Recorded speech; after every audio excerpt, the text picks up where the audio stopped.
kepada warga Kanaan dan segera menuju Mesir bersama semua keluarganya.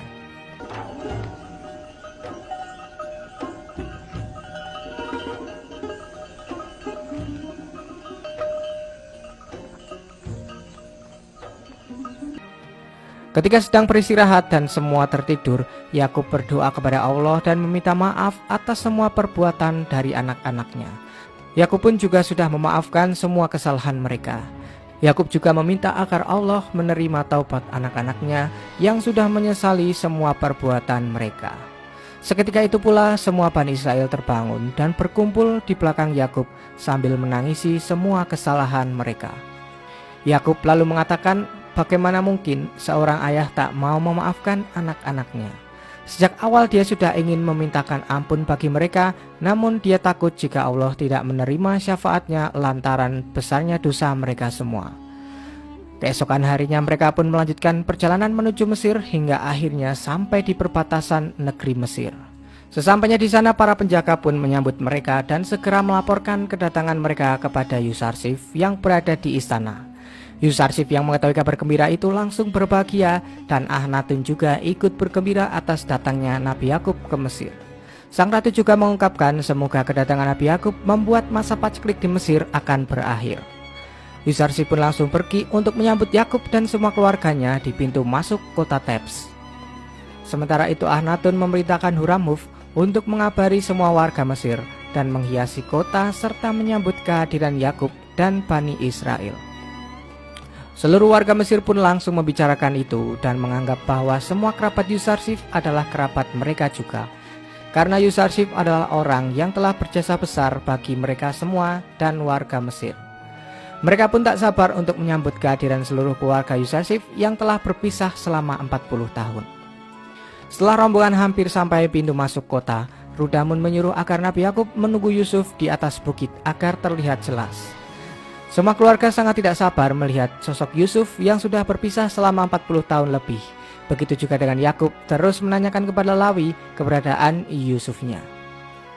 Ketika Yusuf datang, dia dan Yakub langsung turun dari tunggangan mereka sambil berlari ke arah yang sama. Hada Yusuf qurratu aini. Yusuf dia basari.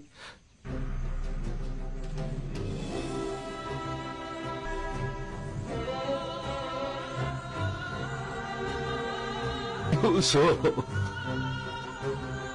Yusuf mulai, Yusuf waladi.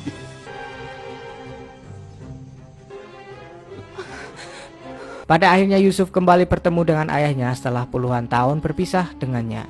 Semua keluarga merasa sangat bahagia, bahkan Zulaikha juga mengungkapkan jika para malaikat pun akan menangis di kejadian ini.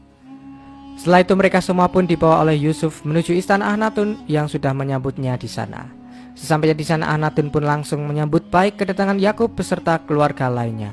Setelah itu tiba-tiba Yusuf mendapatkan wahyu dari Jibril dan meminta izin untuk keluar sebentar kepada Yakub. Sembari menunggu Yusuf, Akhnatun memperkenalkan Asenat istri Yusuf dan juga anak-anaknya kepada Nabi Yakub. Yakub dan istrinya pun sangat berbahagia mengetahui jika mereka mempunyai cucu dari Yusuf. Akhnatun juga memperkenalkan Zulaikha, istri kedua Yusuf, yang juga menanti Yusuf selama bertahun-tahun. Yakub pun mengatakan jika Zulaikha merasakan derita perpisahan seperti dirinya bertahun-tahun. Zulaikha menjawab jika manisnya pertemuan telah melenyapkan pahitnya perpisahan itu. Tak berselang lama, Yusuf pun datang memakai baju kebesaran nabinya untuk menunjukkan bahwa mimpinya saat dulu akan segera terwujud jika 11 bintang serta bulan dan matahari akan bersujud di hadapannya.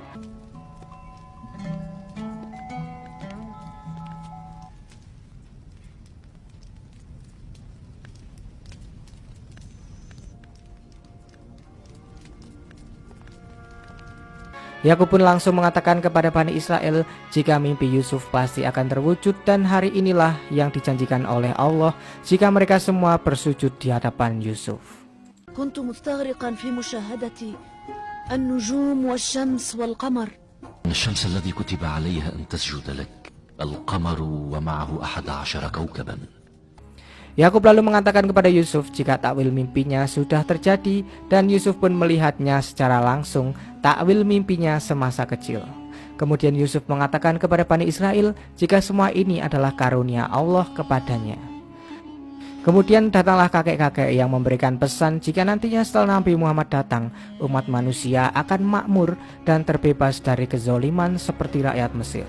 Dia juga mengatakan jika setelah Nabi terakhir datang, Sang Juru Selamat juga akan datang dan di saat itu dunia hanya akan ada satu pemerintahan. Yusuf pun meminta agar menyampaikan salamnya itu kepada mereka semua. Di saat terakhir Yahuda masih kembali dipermainkan oleh setan dan bertanya kepada Syamun, siapakah yang akan menentukan masa depan Bani Israel, dirinya atau Yusuf? Syamun pun menjawab bahwa jelas Yusuflah yang akan menentukan masa depan Bani Israel. Namun Yahuda mengatakan jika sejarah manusia akan mencatat kelak Bani Israel akan dipanggil Yahudi, bukan Yusufi. Dan di hari ini memang Bani Israel di negeri Syam disebut dengan bangsa Yahudi seperti apa yang dikatakan oleh Yahuda.